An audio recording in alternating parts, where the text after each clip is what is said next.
사랑하는 성도 여러분, 그리고 진리의 말씀을 사모하는 모든 분들께 주님의 이름으로 문안드립니다. 오늘 우리는 하나님의 말씀이 어떻게 한 사람의 인생과 사역을 송두리째 바꾸어 놓았는지, 그리고 그 말씀 속에 담긴 믿음의 비밀이 무엇인지에 대한 깊은 여정으로 여러분을 초대하고자 합니다. 오늘 말씀을 듣기 전에 잠시 시간을 내어 구독과 좋아요를 눌러주시면 이 은혜의 메시지가 더 많은 영혼에게 닿는데 큰 힘이 됩니다. 여러분의 작은 손길이 하나님의 말씀을 전하는 귀한 도구가 됩니다. 참여해주시는 모든 분들의 삶에 하나님의 평강이 가득하기를 기도합니다. 제가 오늘 이 자리에 서 있는 것 자체가 하나의 기적과도 같습니다. 솔직히 고백하자면 제 사역 초창기에는 늘 불안감에 휩싸여 있었습니다. 저는 소위 주제 설교라는 것을 했습니다. 약 2년치 정도의 설교 주제들을 미리 준비해두고 한 교회에서 2년 정도 사역을 하면 준비된 주제가 바닥이 났습니다. 그러면 저는 다른 교회로 옮겨가서 똑같은 주제로 다시 2년간 설교를 하곤 했죠. 마치 돌려막기처럼 저의 사역은 그런 식으로 이어졌습니다. 그러다 캘리포니아의 아름다운 바닷가 마을에 정착하게 되었습니다. 저는 그곳을 정말 사랑했습니다. 파도 소리와 평화로운 분위기, 그리고 정든 성도들. 하지만 어김없이 2년이라는 시간이 흘렀고 저의 설교 주제는 또다시 바닥을 드러내기 시작했습니다. 하지만 이번에는 떠나고 싶지 않았습니다. 주님, 저는 이곳에 더 머물고 싶습니다. 어떻게 해야 할까요? 어떤 거창한 계시나 환상을 본 것은 아니었습니다. 그저 이곳에 남고 싶다는 저의 지극히 인간적인 마음이 역설적으로 저를 하나님의 더 깊은 말씀 속으로 이끌었습니다.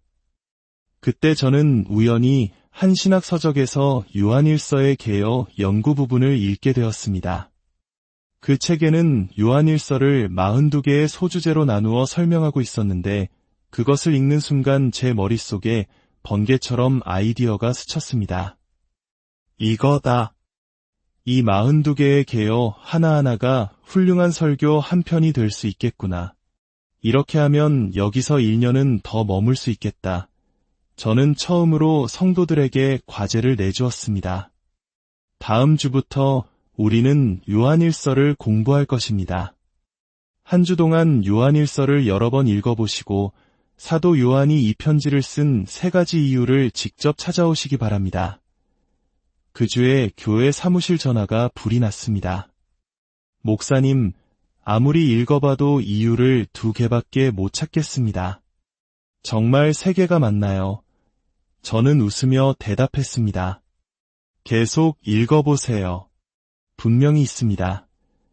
그리고 다음 주일 저는 예배당 입구에 서서 들어오는 성도들에게 요한이 편지를 쓴 3가지 이유가 무엇인지 물었습니다. 우리의 기쁨이 충만하게 하려 함이라, 너희로 죄를 범하지 않게 하려 함이라, 너희에게 영생이 있음을 알게 하려 함이라. 성도들은 마치 보물찾기에 성공한 아이들처럼 기뻐하며 답을 말했습니다. 그들의 눈이 빛나고 있었습니다. 그들은 더 이상 수동적으로 말씀을 듣는 청중이 아니라 능동적으로 진리를 탐구하는 순례자가 되어 있었습니다. 놀라운 일이 벌어졌습니다. 단순히 성경 본문을 차례대로 가르쳤을 뿐인데 그 해에 제 사역 역사상 가장 많은 사람이 주님께 돌아왔고 가장 많은 사람이 세례를 받았으며 교회는 2배로 성장했습니다. 저는 깨달았습니다. 사람들의 영혼을 변화시키는 것은 목회자의 화려한 언변이나 재치 있는 비유가 아니라 살아있는 하나님의 말씀 그 자체라는 것을 말입니다. 그 경험을 통해 저는 강해 설교, 즉 성경 본문을 구절구절 깊이 있게 풀어내는 방식에 눈을 뜨게 되었습니다. 이후 로마서를 2년에 걸쳐 강해하면서 율법주의적인 신앙 배경에서 자라왔던 저 자신이 먼저 하나님의 놀라운 은혜를 발견하고 변화되는 경험을 했습니다. 제 삶이 변하고 제 사역이 변했습니다. 그것은 단순히 설교의 기술이 바뀐 것이 아니라 제 영혼이 말씀의 능력 앞에 굴복하는 과정이었습니다. 어느 날 제가 존경하던 한 신학자가 쓴 성경 핸드북에서 이런 문장을 발견했습니다. 모든 교회는 모든 성도들이 성경 전체를 체계적으로 통독할 수 있는 시스템을 갖추어야 한다. 그 글을 읽는 순간 저는 창세기부터 요한계시록까지 성경 전체를 강해하며 평생 이 아름다운 바닷가 마을에서 살 수 있겠다는 행복한 상상을 했습니다. 오늘 저는 바로 그 말씀의 능력, 특히 로마서 4장에 나타난 아브라함의 믿음을 통해 우리가 어떻게 흔들리지 않는 믿음의 삶을 살 수 있는지 함께 나누고 싶습니다. 로마서 4장은 믿음으로 의롭게 된다는 진리의 핵심을 다루고 있으며 바울은 그 가장 위대한 예로 우리의 믿음의 조상 아브라함을 제시합니다. 로마서 4장 19절부터 24절까지의 말씀을 중심으로 아브라함의 믿음을 지탱했던 4가지 비밀의 열쇠를 함께 찾아보겠습니다. 첫 번째 열쇠는 아브라함이 자신의 한계와 불가능한 상황을 고려하지 않았다는 것입니다. 19절은 말합니다. 그가 100세나 되어 자기 몸이 죽은 것 같고 사라의 태가 죽은 것 같음을 알고도 믿음이 약하여지지 아니하고 아브라함은 자신의 나이가 100세에 가까워 생물학적으로 자녀를 가질 수 없다는 사실을 몰랐을까요? 아내 사라의 몸이 이미 아이를 잉태할 수 없는 상태라는 것을 몰랐을까요? 아닙니다. 그는 너무나 잘 알고 있었습니다. 그러나 그는 그 현실에 자신의 믿음을 가두지 않았습니다. 우리도 마찬가지입니다. 우리는 종종 문제에 직면했을 때 하나님이 어떻게 이 문제를 해결하실지 우리의 머리로 먼저 계산하려 듭니다. 주님, 이 재정 문제를 해결해 주십시오. 아마 저기서 돈을 빌리거나 아니면 복권이라도 당첨되면 해결될 것 같습니다. 우리는 하나님께 기도하는 것이 아니라 하나님께 해결책을 지시하고 있는 것입니다. 그러나 하나님의 방법은 우리의 상상을 초월합니다. 그분은 우리가 전혀 알지 못하는 자원과 길을 가지고 계십니다. 아브라함의 위대함은 바로 여기에 있습니다. 그는 불가능한 현실을 바라보며 좌절하는 대신 그 현실을 뛰어넘어 일하시는 전능하신 하나님을 바라보았습니다. 두 번째 열쇠는 아브라함이 하나님의 약속을 의심하지 않았다는 것입니다. 20절은 믿음이 없어 하나님의 약속을 의심하지 않았다고 증언합니다. 여러분은 하나님의 약속 앞에서 비틀거려 본 적이 있습니까? 저는 솔직히 그런 적이 많습니다. 내 하나님이 그리스도 예수 안에서 영광 가운데 그 풍성한 대로 너희 모든 쓸 것을 채우시리라는 빌립보서 4장 19절의 말씀을 믿는다고 고백하면서도 당장 눈앞의 부족함 앞에서 얼마나 많이 흔들렸는지 모릅니다. 구약성경 열왕기하 7장에는 이와 관련된 흥미로운 이야기가 나옵니다. 아람 군대에게 포위된 사마리아 성은 끔찍한 기근에 시달리고 있었습니다. 심지어 여인들이 자신의 아이를 삶아 먹는 비극까지 벌어졌습니다. 그때 선지자 엘리사가 왕에게 예언합니다. 내일 이맘때에 사마리아 성문에서 고운 밀가루 한 스아를 한 세겔로 보리 2스아를 한 세겔로 매매하리라. 그 말을 들은 왕의 한 장관이 비웃으며 말했습니다. 여호와께서 하늘에 창을 내신들 어찌 이런 일이 있으리요. 그는 자신의 경험과 이성으로 하나님의 약속을 판단했습니다. 그는 하나님의 능력을 의심하며 비틀거렸습니다. 엘리사는 그에게 말합니다. 내가 내 눈으로 보리라. 그러나 그것을 먹지는 못하리라. 안타깝게도 불신앙의 대가는 이처럼 혹독할 때가 많습니다. 하나님의 위대한 역사를 목격은 하지만 그 축복에 동참하지는 못하게 되는 것입니다. 아브라함은 비틀거리지 않았습니다. 그는 강하고 담대하게 약속 위에 굳게 섰습니다.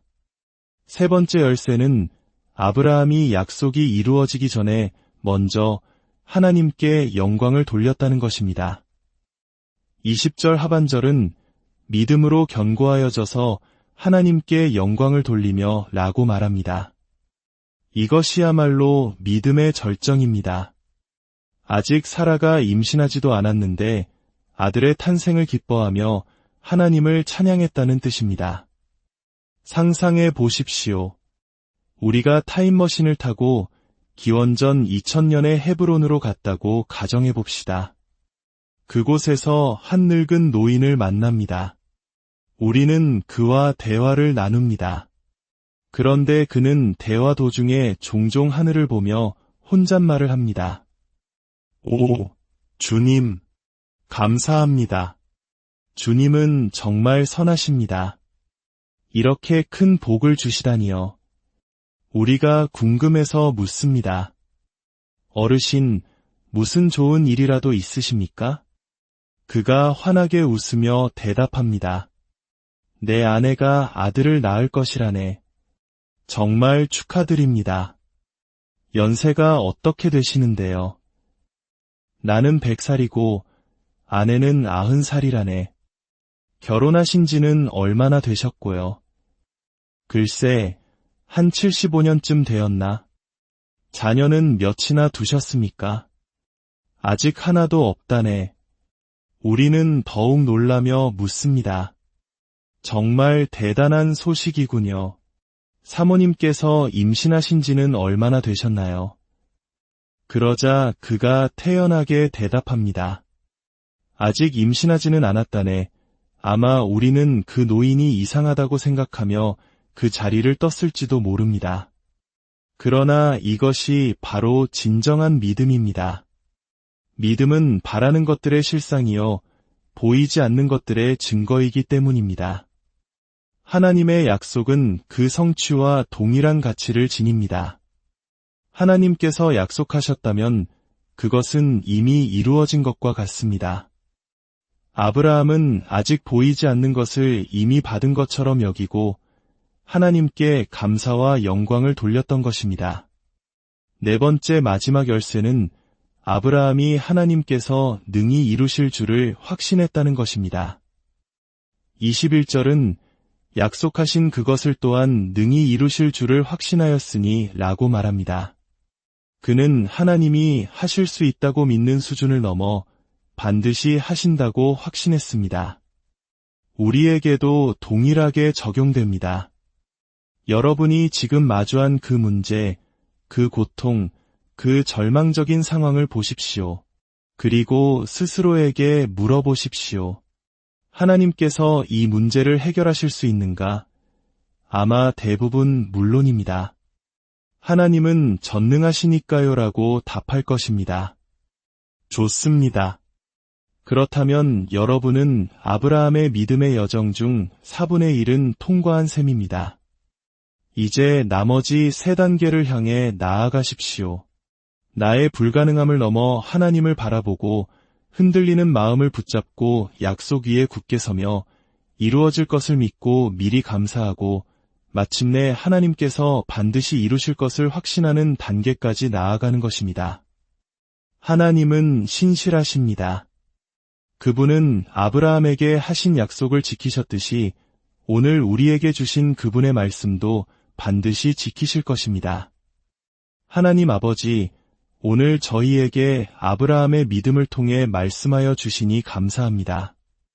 우리는 너무나 자주 우리의 연약한 이성으로 주님의 능력을 제한하고 눈에 보이는 현실 앞에서 주님의 약속을 의심했음을 고백합니다. 어떻게 그 일이 가능할지 따지고 계산하느라 정작 우리의 영역이 아닌 하나님의 주권을 침범했음을 용서하여 주옵소서. 주님, 이제는 우리도 아브라함처럼 배우게 하옵소서. 불가능한 상황을 넘어 주님을 바라보게 하시고 약속의 말씀이 성취될 것을 믿고 미리 감사하며 찬양하게 하옵소서. 주님께서 약속하신 모든 것을 능히 이루실 분이심을 온전히 확신하며 우리의 삶을 주님께 온전히 맡겨드리게 하옵소서. 저희의 믿음을 더하여 주시옵소서. 우리가 섬기는 교회와 성도들, 그리고 그 안에서 일어나는 모든 문제들 가운데 주님께서 친히 일하여 주시기를 간구합니다. 이 모든 것은 우리의 교회가 아니라 주님의 교회이오니 우리가 할 수 있는 것보다 훨씬 더 완벽하게 돌보시고 이끌어 주실 줄 믿습니다.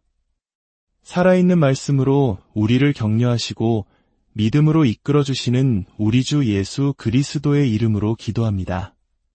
아멘. 오늘 이 말씀이 여러분의 삶에 깊은 울림과 위로가 되었기를 바랍니다.